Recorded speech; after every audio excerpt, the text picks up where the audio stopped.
So hey guys, welcome back to another video of this channel. और ये हमारा metals and non metals जो हमारा केमिस्ट्री का थर्ड चैप्टर है उसका सेकंड पार्ट है। कल हमने इसका जो फर्स्ट पार्ट डिस्कस किया था उसमें हमने ये डिस्कस किया था कि मेटल्स क्या होते हैं, नॉन मेटल्स क्या होते हैं, उनके एग्जांपल्स कुछ हमने डिस्कस किए थे। साथ ही में हमने ये डिस्कस किया था कि फिजिकल प्रॉपर्टी क्या होती है मेटल्स की, जिसमें हमारे दो पॉइंट्स हो चुके थे, मैलिएबिलिटी एंड डक्टिलिटी।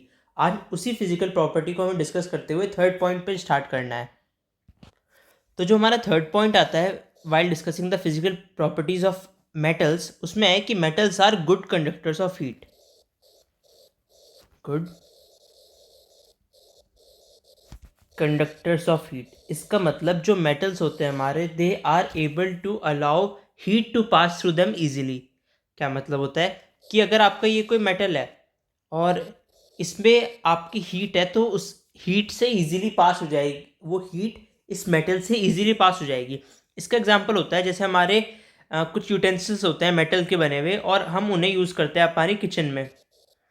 तो किचन में वो जब यूटेंसिल्स होते हैं हमारे मेटल के बने हुए, वो इजीली उनमें हमारा खाना बन जाता है क्योंकि वो मेटल्स होते हैं और वो इजीली हीट को कंडक्ट कर लेते हैं, यानी इजीली हीट को अलाउ करते हैं पास होने से, हो जाए उसमें से, इसलिए उन्हें कहते हैं गुड कंडक्टर्स ऑफ हीट।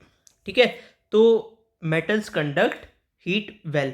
इसी वजह से आपके फ्राइंग पैन हो गया या आपका जो कहते हैं भिगोना, या जो भी आपके जिसमें खाना बनाया जाता है, generally they are of metals. जो अगर हम कंडक्टर्स ऑफ हीट की बात करें तो सबसे अच्छा कंडक्टर है सिल्वर।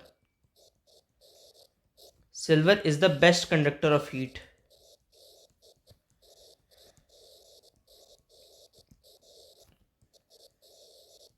कॉपर, एल्यूमिनियम, ये सब भी बहुत यूज आते हैं, जैसे तांबे का बर्तन कहते हैं, ये सब भी बहुत अच्छे कंडक्टर होते हैं हीट के।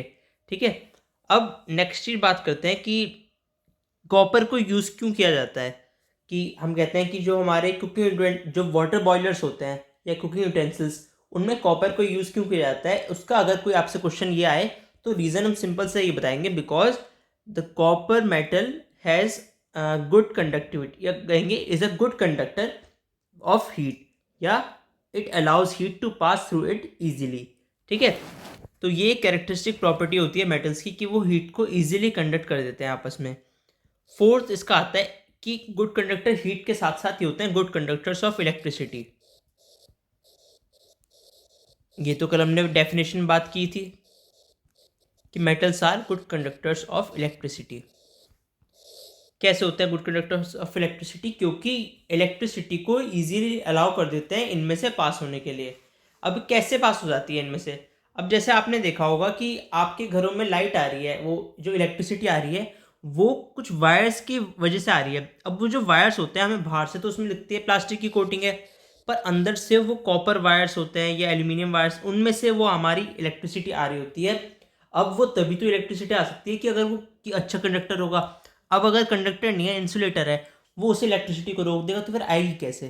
तो इससे हम इजीली कंक्लूड कर सकते हैं कि जो हमारा इलेक्ट्रिसिटी होती है वो इजीली कंडक्ट कर पाते हैं हमारे जिस कंडक्टर्स। अगर हम इसमें ये इलेक्ट्रिसिटी की बात करें तो सिल्वर सिल्वर मेटल यहाँ पे भी बेस्ट होता है हमारा। Silver metal is a good conductor of electricity. ठीक है, अब जो कॉपर मेटल है, अब उसमें से क्योंकि इलेक्ट्रिसिटी पास इजीली हो जाती है, इसलिए वो भी it is a good conductor of electricity. इसलिए अगर आपसे कोई क्वेश्चन पूछे कि why copper and aluminium, why copper and aluminium are used for electricity transmission,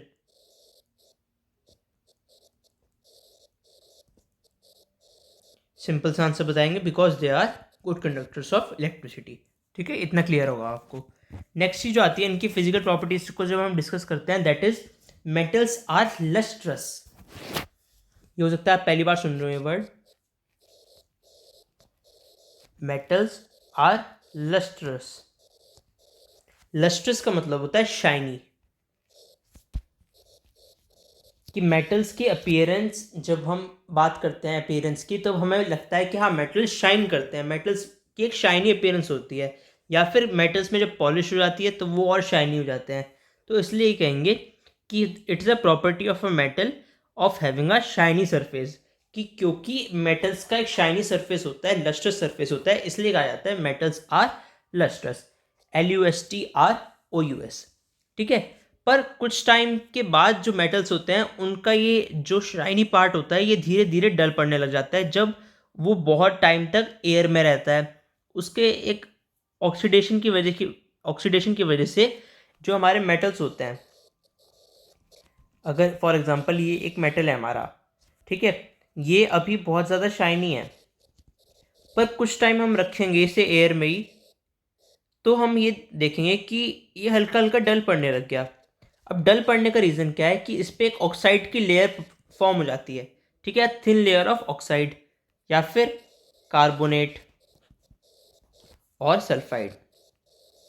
in layers की वजह से जो इसकी शाइनी अपीयरेंस थी उस पर थोड़ा डलनेस आ जाती है, ठीक है। पर पॉलिश होके, अब जैसे आप किसी ज्वेलर के यहाँ आप जाएंगे, आप कहेंगे कि इसे पॉलिश कर दीजिए, तो वो उसकी जो हल्की सी ऑक्साइड लेयर वो जम जाती है ना, तो उसे वो रिमूव कर देते हैं। हल्का सा कभी कभार वेट हमें कम भी लगता है, तो क्योंकि वो जो डल अपीयरेंस थी अब उसकी वो शाइनी हो गई, क्योंकि मेटल्स की ये प्रॉपर्टी है दैट मेटल्स आर लस्ट्रस। इसलिए जो आपके जो आप लोग पहनते हैं या कोई भी आपके मदर वगैरह पहनती होंगी, जैसे बैंगल्स पहनती हैं क्योंकि गोल्ड की पहनते हैं, तो गोल्ड क्योंकि लस्ट्रस होता है, गोल्ड शाइनी होता है और वो एक अच्छा अपीयरेंस देता है ज्वेलरी को, ठीक है। और क्योंकि गोल्ड हमारा एक मेटल है, तो क्यों ये इससे कंक्लूड होता है कि एक मेटल की लस्ट्रस होना एक कैरेक्टरिस्टिक प्रॉपर्टी है। नेक्स्ट चीज हमारी आती है मेटल्स आर जनरली हार्ड। ये तो हमें पता ही है, मेटल्स आर हार्ड। कुछ ऐसे सॉलिड होते हैं मेटल्स जो बहुत हार्ड होते हैं, स्टील, एल्यूमिनियम, कॉपर, ये बहुत हार्ड होते हैं। बस अगर हम बात करें मेनली हमारे दो मेटल्स बहुत सॉफ्ट होते हैं, that is sodium and potassium. ये सॉफ्ट मेटल्स होते हैं और ये जो दो मेटल्स हैं sodium and potassium, they can be easily cut with a knife, can be cut with a knife, यानी हम इसे इन्हें चाकू से भी काट सकते हैं, ठीक है। अगर आप आयरन लेंगे, आयरन को काटने की कोशिश करेंगे तो नॉर्मल नहीं होता, वो नॉर्मली नहीं कट सकता। पर सोडियम पोटेशियम लेंगे तो वो इजीली कट जाएंगे क्योंकि they are soft metals and rest metals are hard, ठीक है। वो थोड़ी रिजिड बॉडी होती है उनकी क्योंकि सॉलिड होते हैं। अब नेक्स्ट चीज जो आती है हमारी, that is metals are strong. हमें पता है हार्ड है, स्ट्रॉन्ग है। अब इसमें भी यही दो एक्सेप्शन है, सोडियम और पोटेशियम। जब सोडियम और पोटेशियम सॉफ्ट है तो ये इजीली आप समझ सकते हैं कि क्योंकि कट भी हो सकते हैं इजीली, यानी ये ज़्यादा स्ट्रॉन्ग नहीं है, वीक हैं ये। सोडियम और पोटेशियम स्ट्रॉन्ग नहीं होते।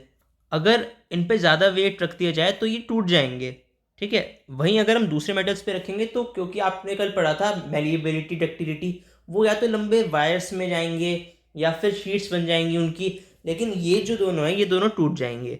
ये ज़्यादा जो इनके ऊपर स्ट्रेस है, वेट है, वो होल्ड नहीं कर सकते। नेक्स्ट चीज हमारी आती है metals are solids at room temperature. Solids at room temperature. Solids at room temperature का मतलब ये है कि अगर जब रूम टेम्परेचर हमारा normal temperature 25 to 35 degree Celsius, उस पर ये सॉलिड्स रहते हैं। अगर इनके ऊपर चला जाए, टेम्परेचर ज़्यादा बढ़ जाए, जैसे हम अगर 100 डिग्री पे ले जाएं, यानी वो बहुत ज़्यादा है, उस पर थोड़ा मेल्ट होना शुरू कर देते हैं, ठीक है। तो जनरली हमारे most of the metals, iron, copper, aluminium, ये सब सॉलिड होता है रूम टेम्परेचर पे। एक आपने कल पढ़ा था कि जो मरकरी होता है, it is the only liquid metal, ठीक है, it's liquid in room temperature.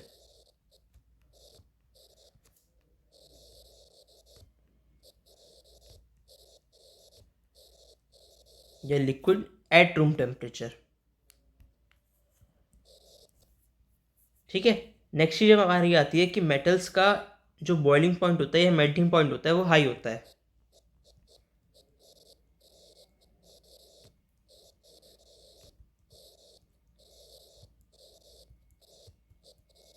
BP और एमपी का मतलब यहाँ पे बॉइलिंग पॉइंट और मेल्टिंग पॉइंट से है, ठीक है, कि हमारे मेटल्स का हाई बॉइलिंग पॉइंट और मेल्टिंग पॉइंट होता है। लेकिन यहाँ पे भी हमारी एक्सेप्शन आती है, वही दो मेटल्स हमारे सोडियम, पोटेशियम। सोडियम और पोटेशियम का जो हमारा मेल्टिंग या बॉइलिंग पॉइंट्स हैं वो लो होते हैं। अगर हम बात करें कि इनके लो क्यों होते हैं और उनके हाई क्यों होते हैं, जो हमने बात सारे मेटल्स की वो होते हैं हार्ड, उनमें जो इंटरमोलिकुलर स्पेस है वो बहुत कम होती है। अब जैसे आप बात करें, ये कोई मेटल है, ठीक है, यहाँ बड़े बड़े आपके सर्कल्स हैं,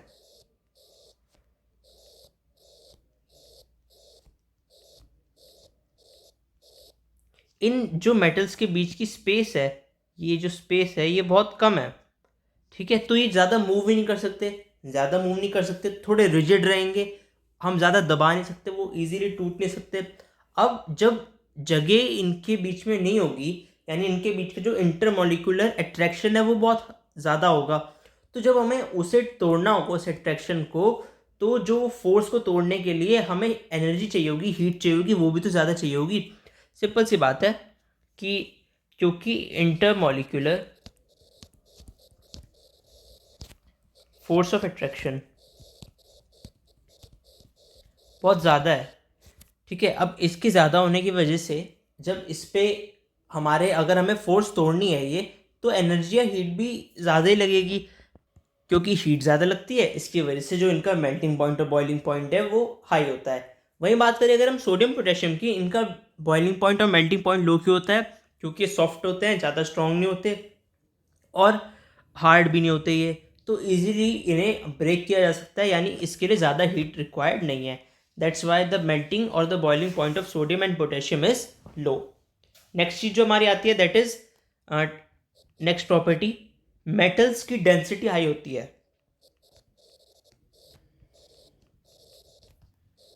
हाई डेंसिटीज, डेंसिटी हाई होने का मतलब है कि जो मेटल्स हैं दे आर हैवी सब्सटेंसेस।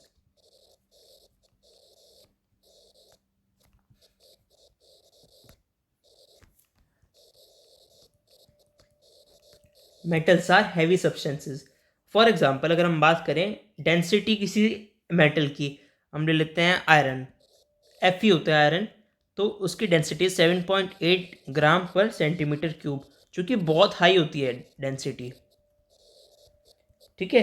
पर इसमें भी कोई एक्सेप्शन है, एक्सेप्शन आपको पता ही है कौन सी होने वाली है, वही जो अभी हम पढ़ते हुए आ रहे हैं बार बार, सोडियम पोटेशियम। बहुत अलग मेटल्स हैं बाकी जो मेटल्स हमने पढ़े हैं, ठीक है। क्या चीज़, सोडियम और पोटेशियम की डेंसिटी कम होती है एज़ कंपेयर टू जो हमारे बाकी है। सोडियम और पोटेशियम की अगर हम डेंसिटी की बात करें तो उनकी डेंसिटीज़ होती हैं हमारी 0.97 और 0.86, किसमें, ग्राम पर सेंटीमीटर क्यूब, इतना डिफरेंस है इनमें और बाकी जो मेटल्स, फॉर एग्जांपल जो हमने आयरन लिया था, ठीक है, तो इसलिए इनकी डेंसिटी कम होती है, वरना मेटल्स के लिए क्या आता है, metals have high densities, that is metals are heavy substances. Next चीज हमारी आती है metals are sonorous. Metals are sonorous. Sonorous का मतलब क्या होता है, सोनोरस का मतलब ये होता है कि मेटल्स की ये प्रॉपर्टी है कि metals are sonorous, that is metals sound produce करते हैं जब उन्हें हिट किया जाता है।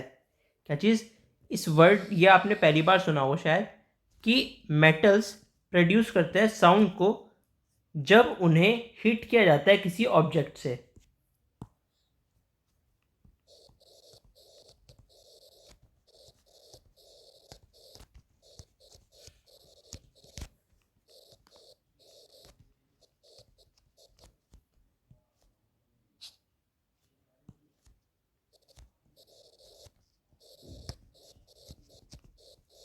ठीक है, एक ऑब्जेक्ट से हिट करेंगे तो साउंड प्रोड्यूस होती है। आपने खुद भी देखा होगा, जब जैसे लोहा होता है, कहते हैं लोहा गर्म है हथौड़ा मार दो, तो अगर आपने उसे होते हुए भी देखा हो, लोहे पे जब हथौड़े लगेगा, ये लंबे लंबे आपने देखे होंगे, जब घर बनता है तो सरिये आते हैं, तो जब वो सरिये को तोड़ रहे होते हैं, उस पर हथौड़ा मार रहे होते हैं, तो उसमें से एक आवाज़ प्रोड्यूस होती है, वो टन की आवाज़ से आती है।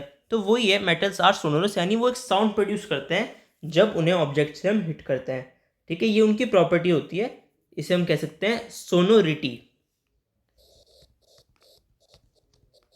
ये प्रॉपर्टी होती है हमारी, ठीक है, मेटल्स की। अब इसी वजह से जो हमारी मंदिर की घंटियाँ होती हैं वो भी मेटल की बनाई हुई जाती हैं।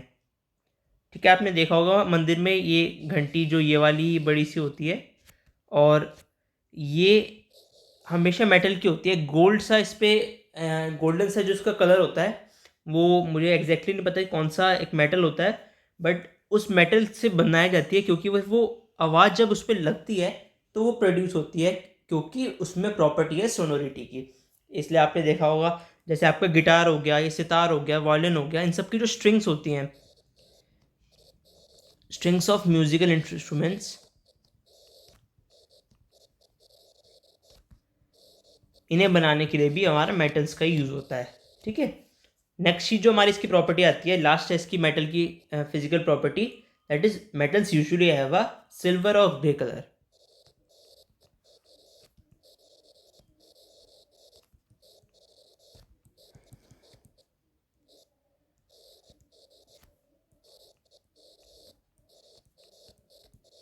ठीक है, मेटल्स का जनरली सिल्वर या ग्रे कलर होता है। आपको पता ही है, कल मैंने जो आपको एक फ़ोटो दिखाई थी उसमें हमने जनरली देखा था सारे जो मेटल्स थे हमारा जनरली उनका सिल्वर या फिर ग्रे कलर होता है, लेकिन इसमें भी एक्सेप्शन है, कॉपर ब्राउन कलर का होता है। और जो हमारा गोल्ड है वो तो सबको पता है गोल्ड कलर का ही होता है। AU is the symbol of gold, तो गोल्ड भी हमारा गोल्डन कलर का होता है। ठीक है, तो ये थी अब मेटल की फिजिकल प्रॉपर्टीज़। आज हमारी सारी फिजिकल प्रॉपर्टीज़ हमने डिस्कस कर ली। टोटल आज हमने 9 पढ़ी हैं फिजिकल प्रॉपर्टीज़, और इसके साथ अब हमारा कल शुरू होगा physical properties of non metals. So फिलहाल आज के लिए बस इस वीडियो में इतना ही। Thanks for watching this video. कोई भी आपका सजेशन हो please comment down below. If possible please subscribe the channel. Thank you.